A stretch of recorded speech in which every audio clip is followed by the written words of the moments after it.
Hello everyone, welcome to ARB success junction. आज की video में हम डिस्कस करेंगे 35 most expected questions of paper 1। तो चलिए स्टार्ट करते हैं आज की वीडियो। क्वेश्चन नंबर 1 है identify threats to internal validity. Selection threat, maturation threat, attrition threat, testing threat. आंतरिक वैधता के प्रति खतरों की पहचान कीजिए। चयन संबंधी खतरे, परिपक्वन संबंधी खतरे, संघर्षण संबंधी खतरे, परीक्षण संबंधी खतरे। Right answer is option 4, A, B, C and D. Selection, maturation, attrition, testing ये सारे ही इंटरनल वैलिडिटी के थ्रेट्स हैं। क्वेश्चन नंबर 2 मैचिंग का है। लिस्ट 1 को लिस्ट 2 से मैच करना है।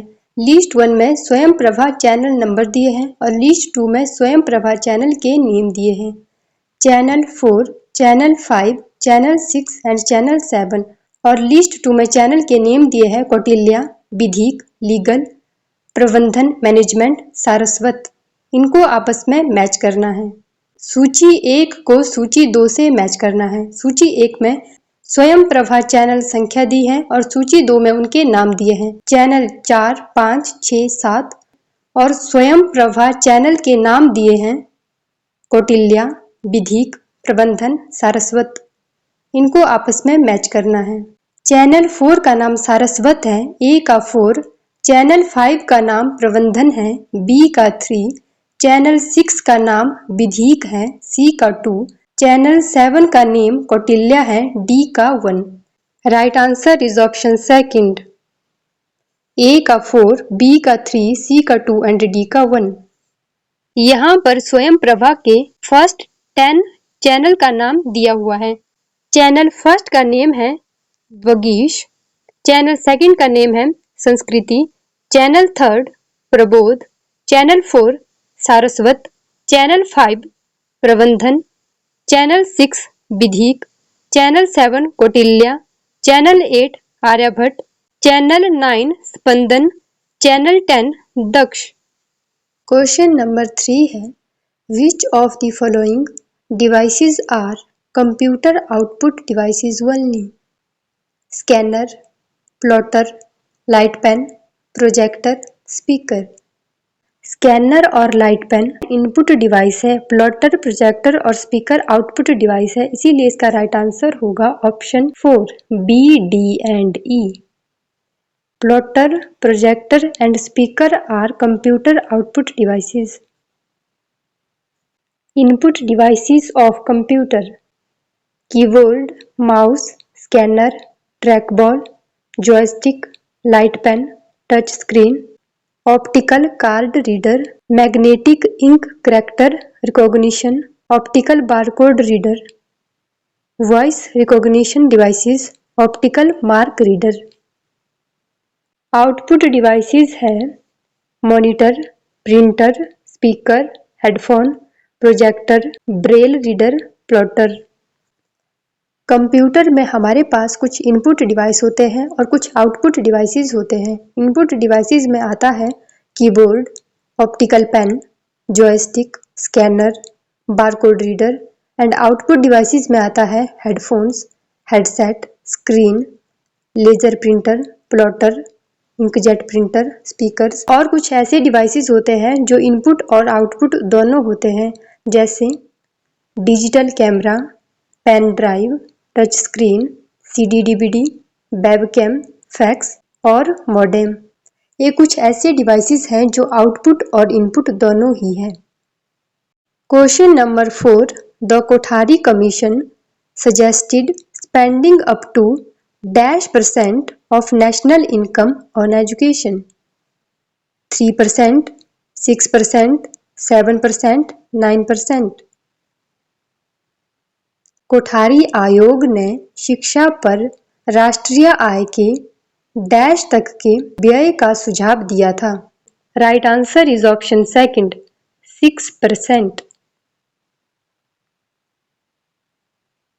Question number 5, which of the following is a software that displays unwanted or sometimes irritating pop-up advertisements which can appear on your computer or mobile phone. Spyware, adware, worm, Trojan horse. निम्नलिखित में से कौन सा software आपके computer या mobile phone पर अवांछित या कभी-कभी परेशान करने वाले पॉपअप विज्ञापन प्रदर्शित करता है? Right answer is option second, adware.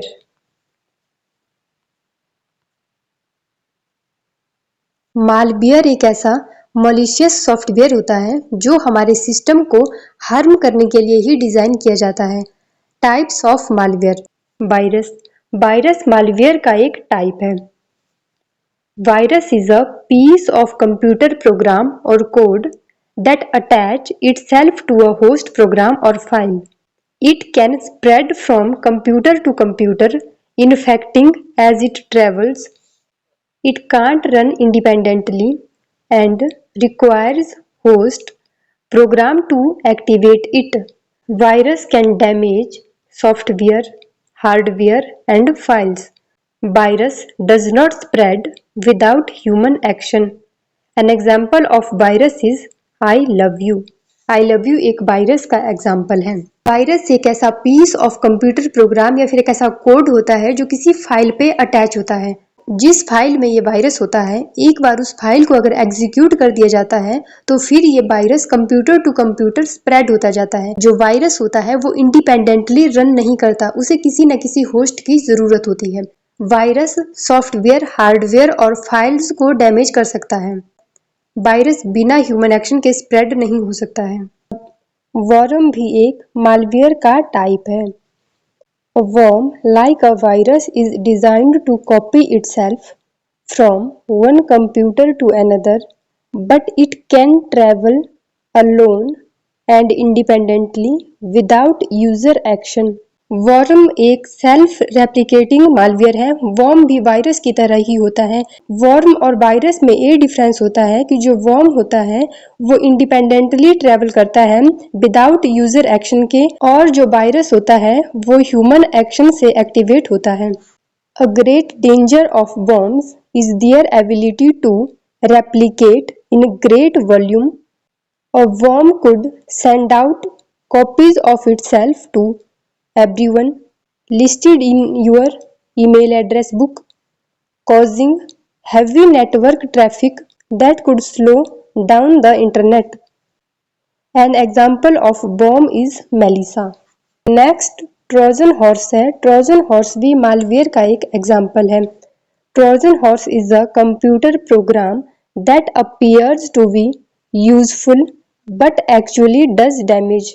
Trojan horse एक ऐसा कंप्यूटर प्रोग्राम है जो हमारे सामने एक लेजिटिमेट सॉफ्टवेयर बनकर आता है, लेकिन जब हम इसको इंस्टॉल करते हैं, जब हम इसको अपने सिस्टम में इंस्टॉल या डाउनलोड करते हैं तो उसके बाद ये हमारे सिस्टम को हार्म या डैमेज करता है।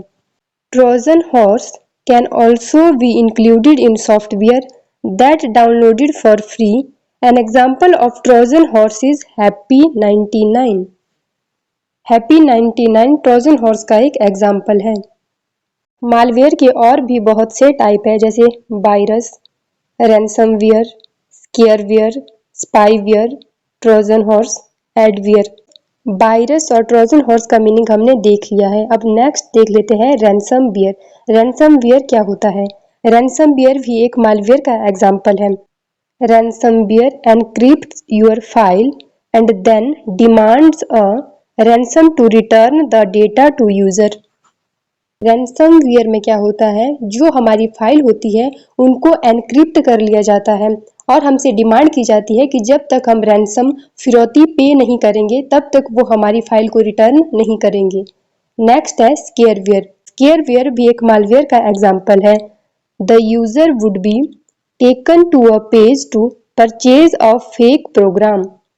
स्केयरवेयर में क्या होता है कि जो यूजर होता है उसको डरा करके एक फेक प्रोग्राम परचेज करवाया जाता है। स्केयरवेयर में क्या होता है, जो हमारा सिस्टम होता है उसमें वार्निंग के पॉपअप या फिर एडवर्टाइजमेंट दिखाई जाती है और फिर हमसे कहा जाता है कि अगर हमने इस प्रोग्राम को इंस्टॉल नहीं किया तो हमारा सिस्टम डैमेज हो जाएगा और हम किसी फेक प्रोग्राम को परचेज कर लेते हैं। नेक्स्ट है स्पाईवेयर। स्पाईवेयर भी एक मालवेयर का एग्जाम्पल है। It can monitor all forms of communication and interaction on a device. Spy का मतलब होता है नजर रखना। स्पाईवेयर क्या करता है, जितने भी हमारे डिवाइस में कम्युनिकेशन या इंटरेक्शन हो रही है उन सारी एक्टिविटी को मॉनिटर करता है। नेक्स्ट है adware. Will pepper the user with unwanted ad to attempt to get them to part with their money. Adware में क्या होता है कि हमारे सिस्टम में बहुत सारी अनवांटेड एड दिखाई जाती है। Question number 6, the university education commission suggested a bachelor degree of 5 years, 4 years, 3 years, 2 years. विश्वविद्यालय शिक्षा आयोग ने स्नातक की डिग्री का सुझाव दिया। Right answer is option 3, 3 years. Question number 7, a teacher wants his students to watch pre-recorded videos and answer questions embedded in the videos.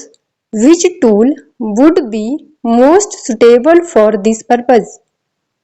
Edpuzzle, Evernote, Google Docs, Stropole. एक शिक्षक चाहता है कि उसके छात्र पहले से रिकॉर्ड किए गए वीडियो देखें और वीडियो में दिए गए प्रश्नों के उत्तर दें। इस उद्देश्य के लिए कौन सा उपकरण सबसे उपयुक्त होगा? Right answer is option first, एडपजल।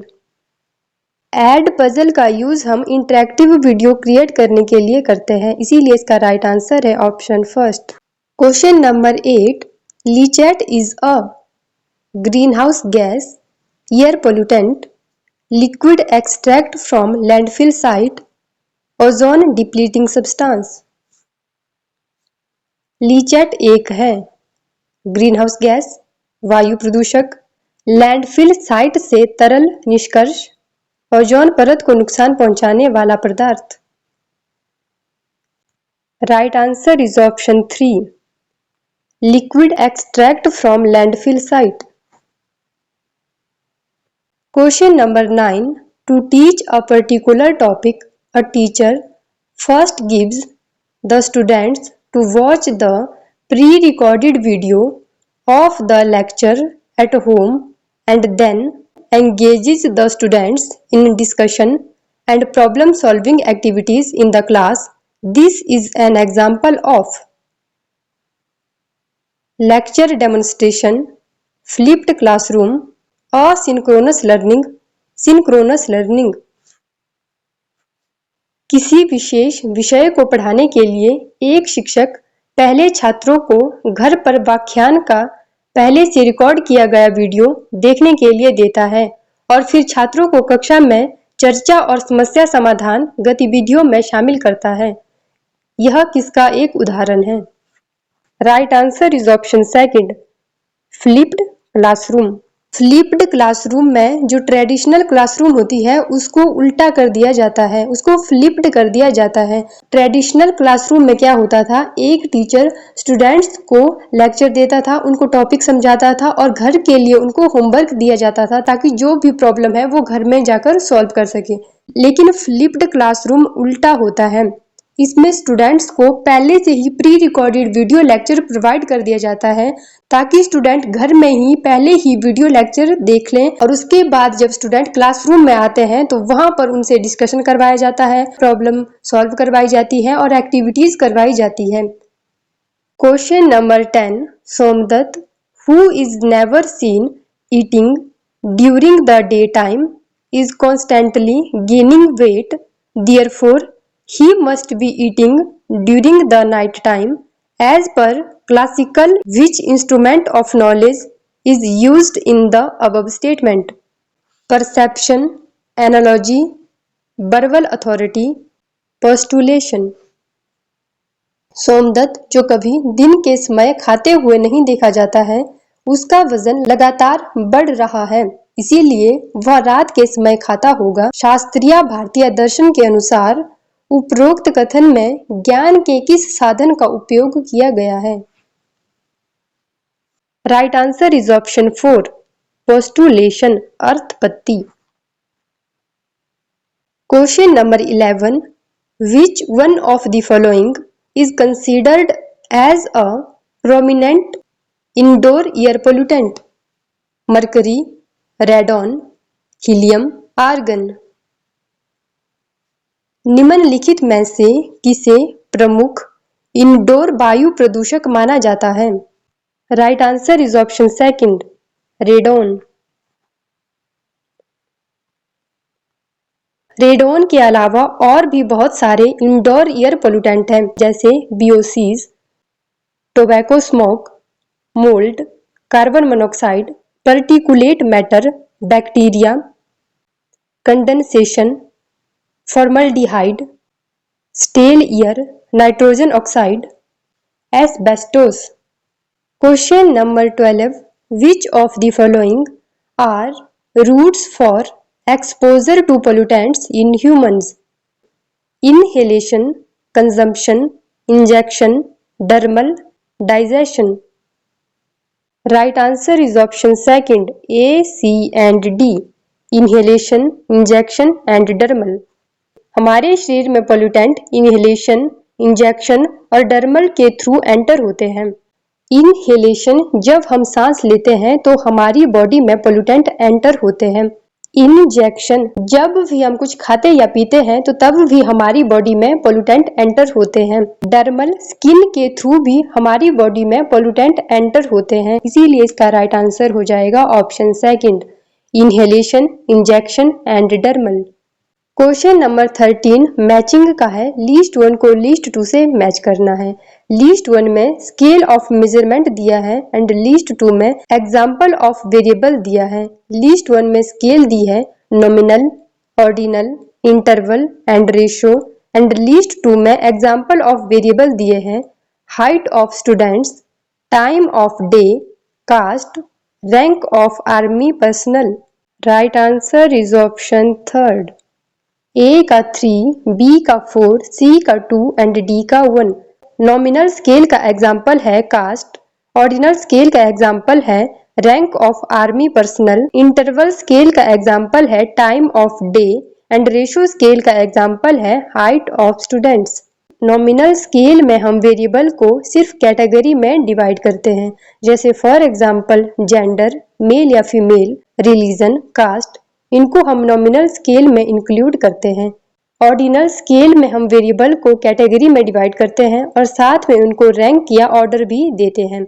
Interval scale में हम वेरिएबल को कैटेगरी में डिवाइड करते हैं, उनको रैंक या ऑर्डर भी देते हैं और उनके बीच में इक्वल इंटरवल भी होता है।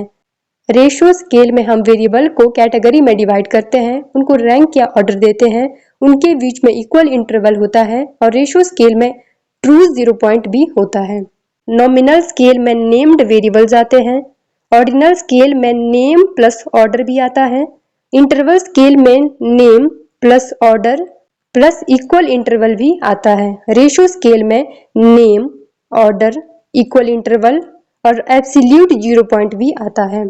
Question number 14, on the basis of the coverage area identify the correct ascending order of the following 4 types of computer networks: WAN, LAN, MAN, PAN. Right answer is option 1, D, B, C and A. Question में हमसे coverage area के basis पे computer networks को ascending order में लगाने के लिए कहा गया है। असेंडिंग ऑर्डर का मतलब होता है इंक्रीजिंग ऑर्डर में छोटे से बड़े की तरफ जाना है। इनमें से पैन पर्सनल एरिया नेटवर्क सबसे छोटा एरिया कवर करता है। उसके बाद है LAN local area network. Local area network एक बिल्डिंग को कवर करता है। उसके बाद है MAN metropolitan area network. MAN एक सिटी को कवर करता है। उसके बाद है WAN wide area network. Wide area network पूरे वर्ल्ड को कवर करता है, इसीलिए इसका करेक्ट आंसर है option first, PAN, LAN, MAN and WAN. Question number 15 matching का है, लीस्ट वन को लीस्ट टू से मैच करना है। लीस्ट वन में आईसीटी टर्म दी है एंड लीस्ट टू में उनकी डेफिनेशन दी है। लीस्ट वन में दिया है VoIP, instant messaging, VPN, WWW and list two में उनकी डेफिनेशन दी है। इनको आपस में मैच करना है। सबसे पहले है VoIP, voice over internet protocol. Voice over internet protocol is a technology that allows you to talk with other people using the internet. A का 3 हो जाएगा। सेकंड है instant messaging. Instant messaging is a tool for real-time communication between two or more people sending text messages to their devices. B का 1। VPN, Virtual Private Network, a network that protects data by encrypting network traffic. C का 4। D WWW, World Wide Web, D का हो जाएगा 2, इसीलिए इसका right answer हो जाएगा option 4। A का 3, B का 1, C का 4 एंड D का 2। Ethnographic research primarily focuses on option A experimental data collection methods, option B understanding cultural practices and behaviours, option C statistical analysis of survey responses, option D literature review and theoretical frameworks. नृवंश विज्ञान अनुसंधान मुख्य रूप से किस पर केंद्रित है? Right answer is option B, understanding cultural practices and behaviours.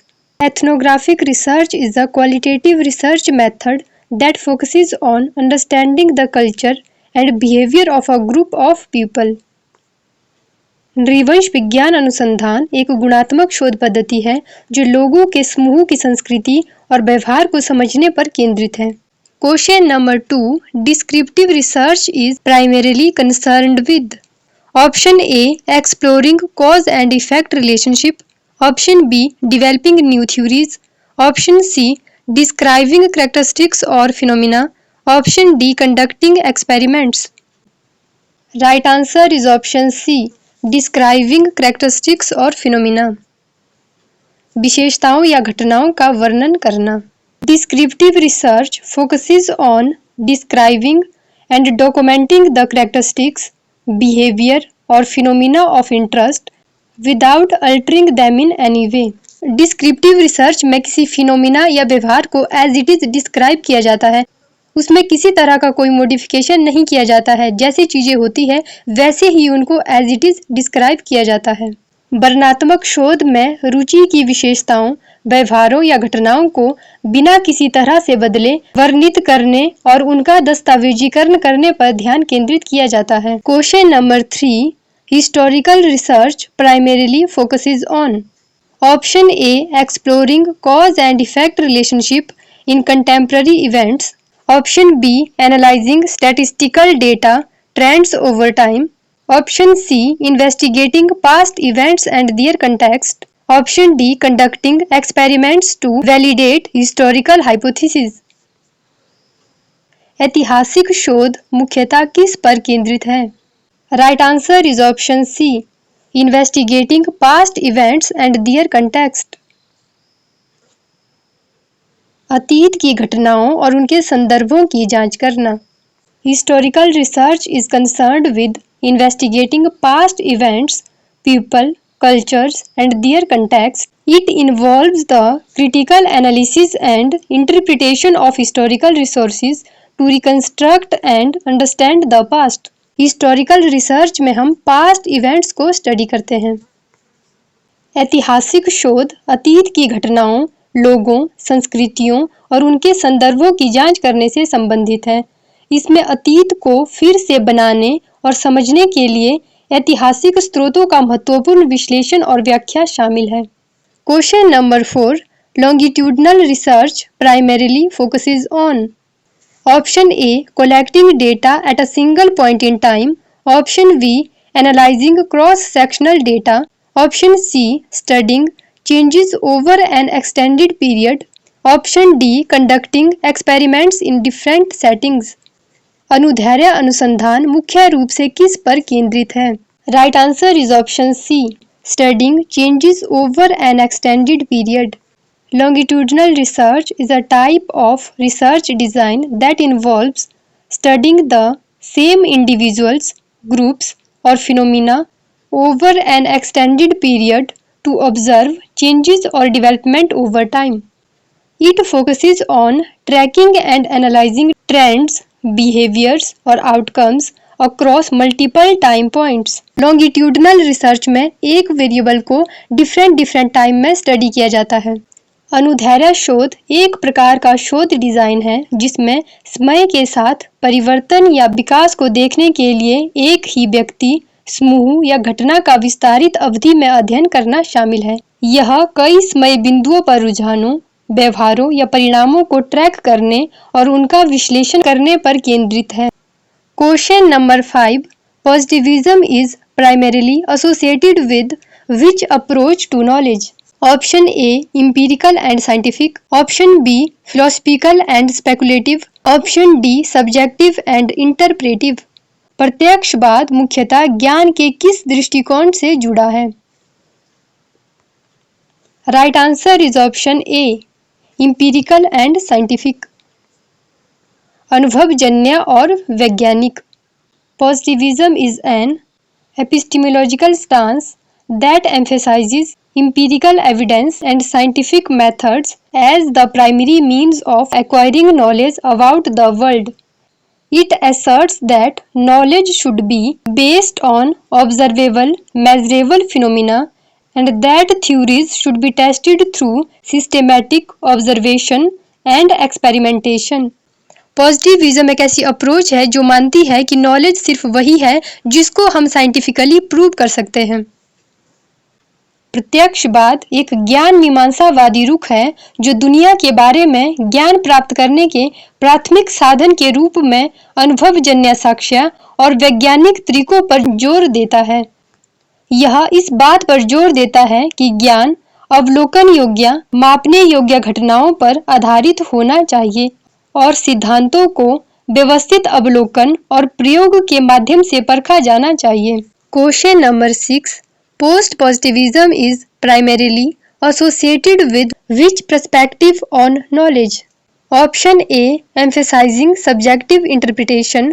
Option B, rejecting empirical evidence. Option C, integrating qualitative and quantitative methods. Option D, advocating for philosophical speculation. उत्तर प्रत्यक्षवाद मुख्यतः ज्ञान के किस परिप्रेक्ष्य से जुड़ा है? Right answer is option C, integrating qualitative and quantitative methods. Post-positivism is a philosophical stance that emerged as a response to some limitations of positivism. It acknowledged the importance of empirical evidence and scientific methods, but also recognizes the role of subjective interpretation and qualitative inquiry in understanding complex phenomena. Post-positivists advocate for the integration of both qualitative and quantitative methods to achieve a more comprehensive understanding of research questions. उत्तर प्रत्यक्षवाद एक दार्शनिक रुख है जो प्रत्यक्षवाद की कुछ सीमाओं के प्रति प्रतिक्रिया के रूप में उभरा है. यह अनुभवजन्य साक्ष्य और वैज्ञानिक तरीकों के महत्व को स्वीकार करता है, लेकिन जटिल घटनाओं को समझने में व्यक्तिपरक व्याख्या और गुणात्मक जांच की भूमिका को भी पहचानता है. उत्तर प्रत्यक्षवादी शोध प्रश्नों की अधिक व्यापक समझ हासिल करने के लिए गुणात्मक और मात्रात्मक दोनों तरीकों के एकीकरण की वकालत करते हैं. पॉजिटिविज्म सिर्फ क्वांटिटेटिव मेथड की बात करता है और post positivism quantitative and qualitative दोनों मेथड को इंटीग्रेट करने की बात करता है. Question number 7. Which of the following is an example of a parametric test used in statistical analysis. Option A, chi-square test. Option B, Mann-Whitney U test. Option C, t-test. Option D, Wilson-Signed rank test. निम्नलिखित में से कौन सा सांख्यिकीय विश्लेषण में प्रयुक्त parametric परीक्षण का उदाहरण है? Right answer is option C, T test. T test एक पैरामीट्रिक टेस्ट का एग्जाम्पल है। Chi square test, U test and sign rank test non parametric test के एग्जाम्पल है। इसीलिए इस क्वेश्चन का राइट आंसर है टी टेस्ट, क्योंकि T test, Z test, F test और एनोवा पैरामीट्रिक टेस्ट के एग्जाम्पल हैं। Parametric test are statistical test that make certain assumptions about the data such as normality and homogeneity of variance। Parametric test एक statistical test है जो data में कुछ assumption को लेकर चलता है, जो ये अजम्पशन लेके चलता है कि डेटा नॉर्मली डिस्ट्रीब्यूटेड है और जो डेटा का वेरिएंस है उसमें होमोजेनिटी है। पैरामीट्रिक परीक्षण सांख्यिकीय परीक्षण है जो डेटा के बारे में कुछ धारणाएं बनाते हैं, जैसे कि समानता और भिन्नता की समरूपता। Question number 8. Which of the following is an example of a non-parametric test used in statistical analysis? Option A chi-square test, Option B independent t-test, Option C one-way ANOVA, Option D paired t-test। निम्नलिखित में से कौन सा सांख्यिकीय विश्लेषण में प्रयुक्त गैर पैरामीट्रिक परीक्षण का उदाहरण है? Right answer is option A, chi square test, क्योंकि chi square test non parametric test का एग्जाम्पल है। Independent t test, one way ANOVA और paired t test parametric test के एग्जाम्पल हैं।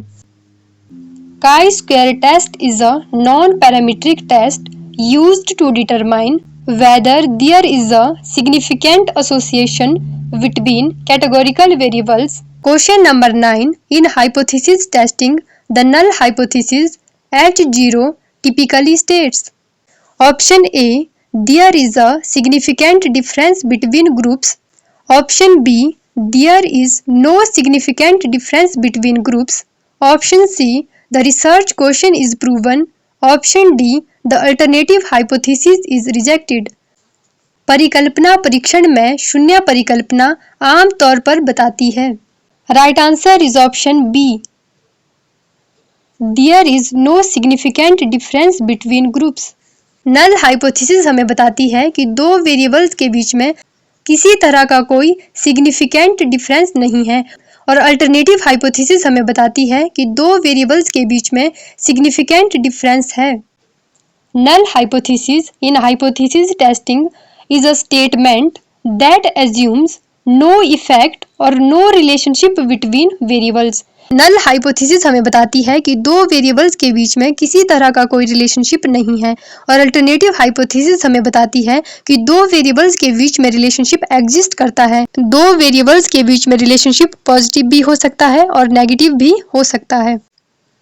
Question number 10. In hypothesis testing, the alternative hypothesis typically states: Option A, there is a significant difference between groups. Option B, there is no significant difference between groups. Option C, the research question is proven. Option D, the null hypothesis is rejected। परिकल्पना परीक्षण में वैकल्पिक परिकल्पना आम तौर पर बताती है। Right answer is option A, there is a significant difference between groups। Which of the following best describes convergent thinking? Option A, generating multiple unique solutions to a problem. Option B, solving problems by combining different ideas and perspectives. Option C, narrowing down multiple options to find a single best solution. Option D, brainstorming ideas without evaluating their feasibility। Right answer is option C, narrowing down multiple options to find a single best solution। Convergent thinking is best described as the process of narrowing down multiple options to find a single best solution। Convergent thinking एक ऐसी thinking होती है जिसमें हम multiple option को narrow down करके एक single best solution find करते हैं, और डाइवर्जेंट थिंकिंग ऐसी थिंकिंग होती है जिसमें हमें मल्टीपल सॉल्यूशन देखने को मिलते हैं।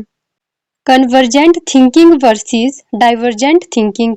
Convergent thinking is a type of thinking that involves finding the most effective answer to a problem. Divergent thinking is a type of thinking that involves generating creative ideas to explore many possible solutions. In convergent thinking, there is only one right solution. In divergent thinking, there can be multiple solutions.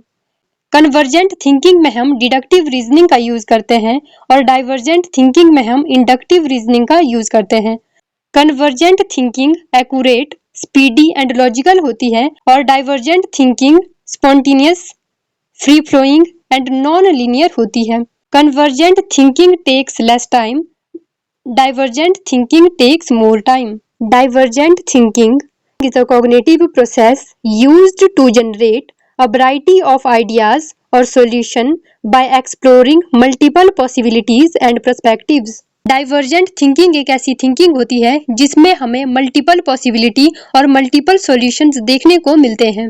Convergent thinking is a cognitive process used to narrow down multiple ideas or solutions to identify the best or most effective one.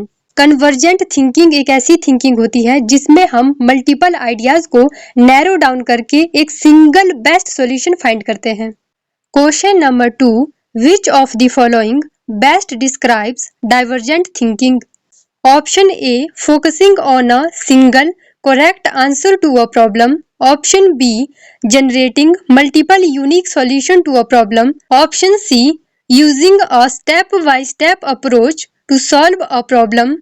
Option D, narrowing down options to find the best solution. Right answer is option B, generating multiple unique solutions to a problem.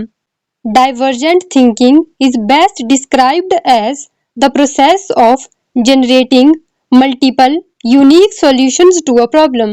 Question number 3, which of the following is not an objective of teaching? Option A, imparting knowledge and skills. Option B, encouraging critical thinking and creativity. Option C, facilitating holistic development. Option D, ensuring strict adherence to a single viewpoint. Right answer is option D, ensuring strict adherence to a single viewpoint. Teaching के primary objectives होते हैं foster an environment where knowledge and skills are imparted, critical thinking and creativity are encouraged and holistic development is facilitated.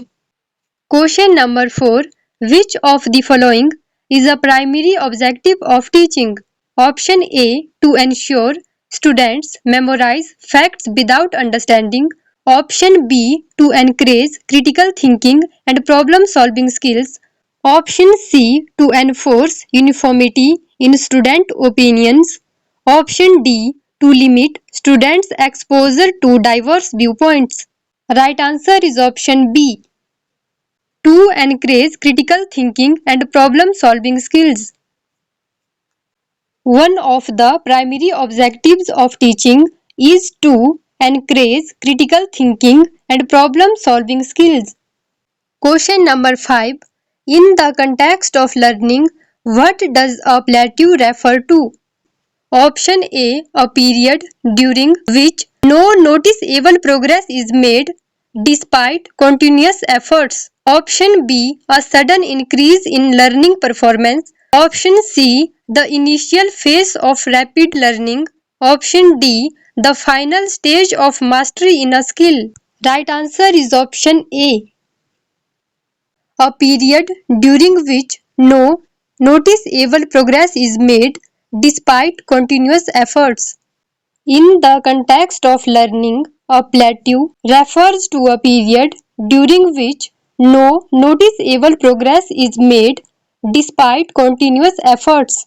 Learning के context में plateau एक ऐसा period होता है जिसमें किसी तरह की कोई प्रोग्रेस नहीं हो रही होती है। यहाँ पर हमने एक लर्निंग कर्व का डायग्राम लिया है जिसके एक्स एक्सिस में नंबर ऑफ ट्रायल्स और अटेम्प्ट्स एट लर्निंग है, वाई एक्सिस में परफॉर्मेंस मेजर लिया गया है।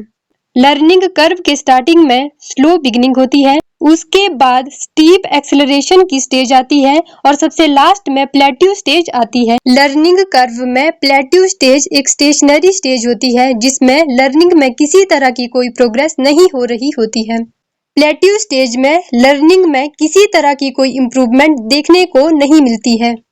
क्वेश्चन नंबर 6 है which of the following is an example of a learner centered teaching method. Option A lecture, option B demonstration, option C drill and practice, option D problem based learning. Right answer is option D problem based learning. Lecture, demonstration, drill and practice teacher centered method के example हैं और problem based learning learner centered method का example है। Question number 7 what is the primary characteristics of a flipped classroom. Option A students complete assignments independently at home, option B teachers deliver lectures and content during class time, option C students teach the lesson to each other, option D students review recorded lectured at home and engage in activities in class. Right answer is option D. Students review recorded lectures at home and engage in activities in class.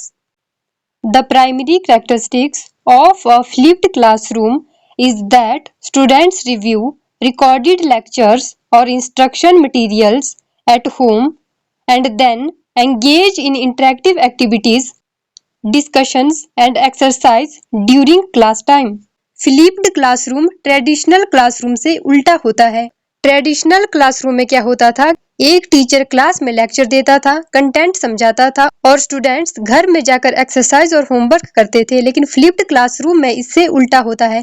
Flipped classroom में क्या होता है कि students को पहले से ही एक recorded video provide कर दी जाती है। स्टूडेंट्स उस वीडियो से कंटेंट को पढ़ते हैं, जो इंस्ट्रक्शन मटेरियल उन्हें प्रोवाइड किया जाता है उस मटेरियल को पढ़ते हैं, चीजों को समझते हैं और क्लास में आकर एक्सरसाइज करते हैं, डिस्कशन करते हैं और प्रॉब्लम को सॉल्व करते हैं।